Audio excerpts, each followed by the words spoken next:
कृष्णाय वासुदेवाय हरये परमात्मने। Assalamualaikum warahmatullahi wabarakatuh. Rahayu, rahayu, rahayu. Salam santun, salam hormat, salam takdim kami Padepokan Lokajaya. Kita haturkan untuk seluruh spiritualis yang ada di Nusantara ini, semoga senantiasa dalam lindungan Allah Subhanahu wa taala. Allahumma sholli ala sayyidina wa maulana Muhammad. Semoga kita semua mendapatkan syafaatnya. Ya, untuk para sahabat semuanya, kembali lagi bersama Padepokan Lokajaya. Tentunya dengan kali ini kita akan pembahasan mengenai situasi kondisi Nusantara ini yang tentunya beberapa bulan ini tuh banyak kasus-kasus besar ya. Kasus-kasus yang dimana banyak oknum-oknum baik itu pejabatnya dan oknum-oknum yang ada di Nusantara inilah ya. Salah satunya adalah yang tentunya sedang viral ini, bagaimana BBM Pertamax dioplos menjadi BBM Pertalite ya. BBM Pertalite dioplos menjadi BBM Pertamax. Sedangkan harganya itu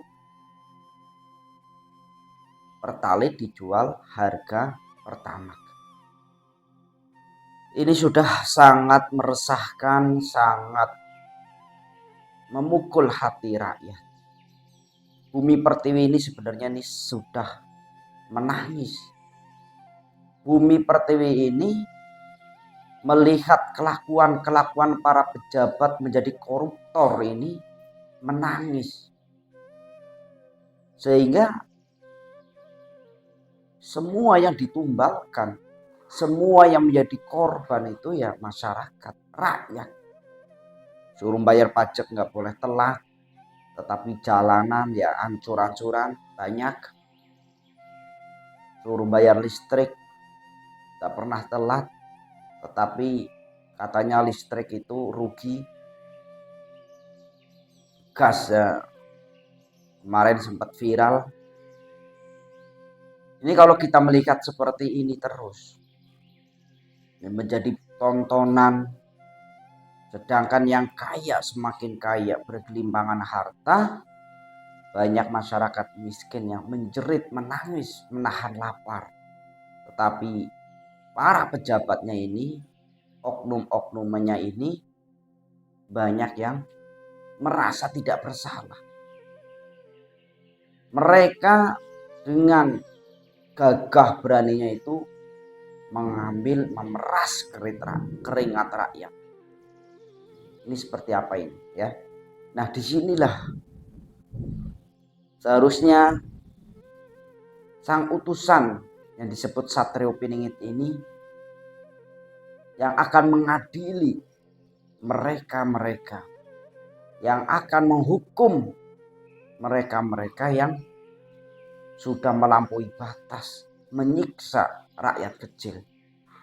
Disinilah. Sehingga harapan satu-satunya adalah Satrio Piningit ini untuk memberikan suatu keadilan, untuk memberikan suatu kemakmuran sebagaimana yang dijanjikan oleh Prabu Joyoboyo.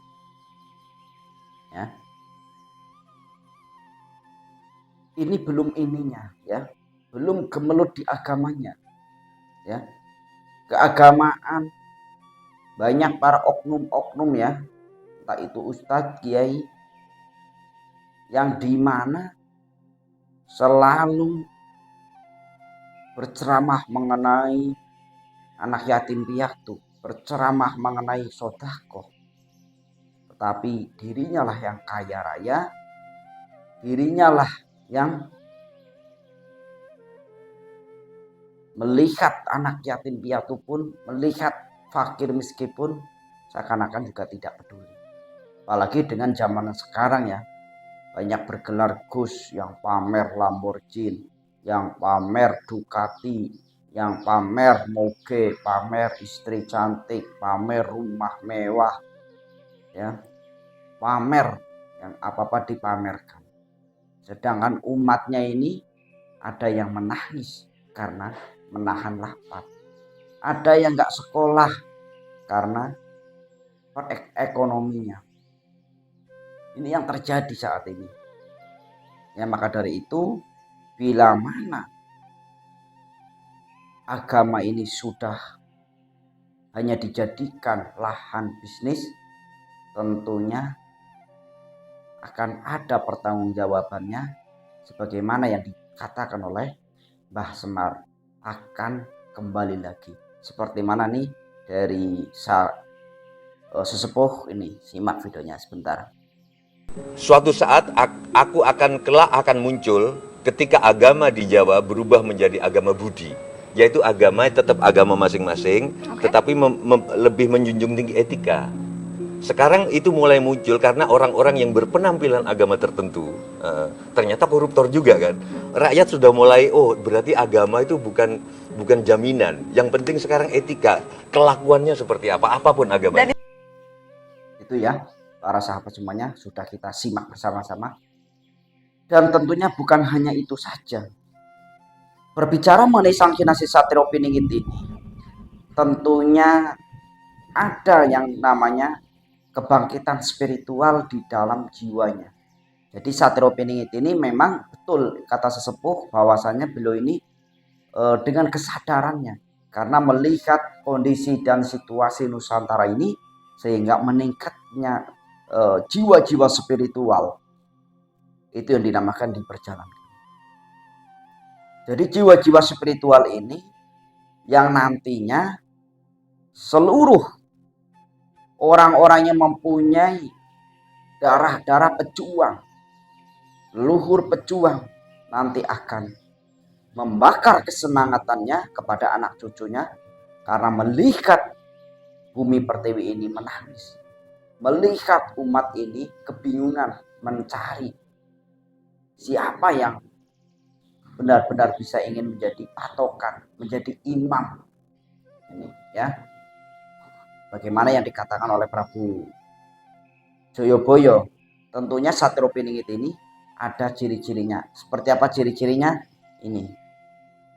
Jika kamu mengalami tanda-tanda ini, bisa jadi kamu adalah manusia terpilih yang memiliki tugas untuk menyadarkan manusia lain sebelum zaman yang baru itu tiba. Manusia terpilih ini disebut juga sebagai light worker, Satrio Piningit, Imam Mahdi, Avatar Kalki, atau Buddha Maitreya. Ciri-cirinya adalah sebagai berikut. 1. Mengalami kebangkitan spiritual atau spiritual awakening secara alami yang didahului dengan dark night of the soul. 2. Memiliki masa lalu yang kejam dan keras sehingga memiliki banyak trauma dan luka batin yang mendalam. Tapi anehnya, kamu bisa menyembuhkan ini semua dan menjadikan ini kekuatan powerful untuk bertumbuh.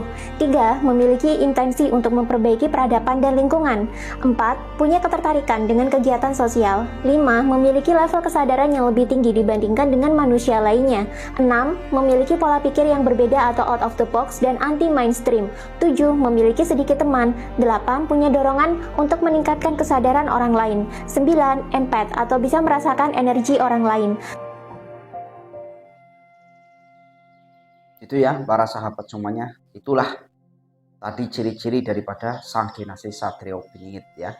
Barangkali teman-teman ada yang memiliki seperti itu, kemungkinan besar itu adalah Satrio Piningit ya. Karena di dalam saya itu nggak ada ya, karena saya bukan termasuk orang yang seperti itu ya, jauh ya.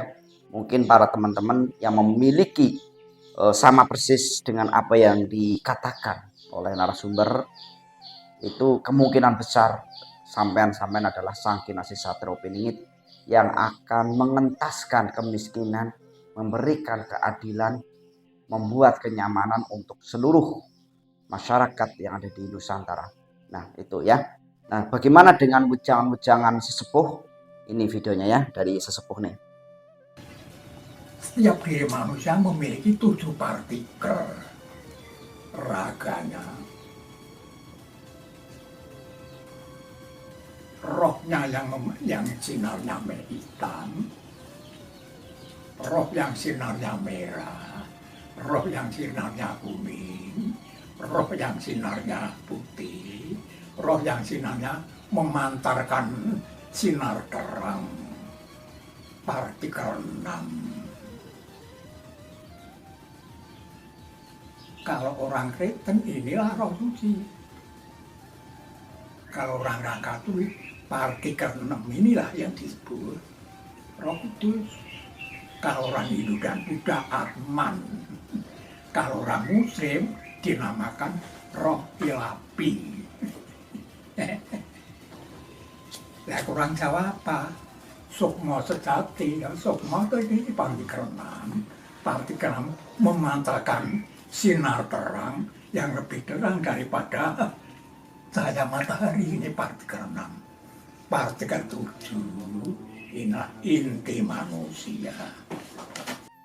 Itu ya para sahabat semuanya, dari wejangan dari beberapa narasumber sesepuh, mudah-mudahan menambahkan kita selalu semangat ya, selalu semangat walaupun kondisi dan situasi Nusantara ini sedang sakit ya, dikatakan sakit karena banyak koruptor ya yang menjabat di Pertamina ngoplos BBM, yang menjabat di gas katanya harus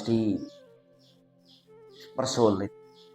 Ini banyak macam-macam ya kejahatan-kejahatan yang mereka itu menindas rakyat, mengatasnamakan rakyat, tetapi itu makan rakyat. Sebagaimana contoh ya, contoh harimau itu kan rajanya hutan. Kenapa tuh rajanya itu malah makanin rakyatnya? Ya ada kijang dimakan, ada kambing dimakan. Seharusnya tuh harimau tuh melindungi ya. Ini seharusnya ya. Ini kan dunia perhewanan. Jadi seperti itulah ya. Tetap semangat para sahabat semuanya, berdoalah ya. Mudah-mudahan Nusantara ini mendapat suatu kebaikan. Jangan sampai Nusantara ini keberkahannya itu diambil, dicabut oleh Allah Subhanahu wa taala, sehingga umat manusianya isinya korat-karit tidak karu-karuan ya, sehingga banyak kejahatan-kejahatan yang menguasai kolbu-kolbu manusia. Ya itu ya. Mohon untuk dimaafkan bila jauh daripada kebenaran, karena kebenaran hanya milik Allah Subhanahu wa taala. Salam santun, salam hormat dari Padepokan Lokajaya. Assalamualaikum warahmatullahi wabarakatuh. Rahayu, rahayu, rahayu.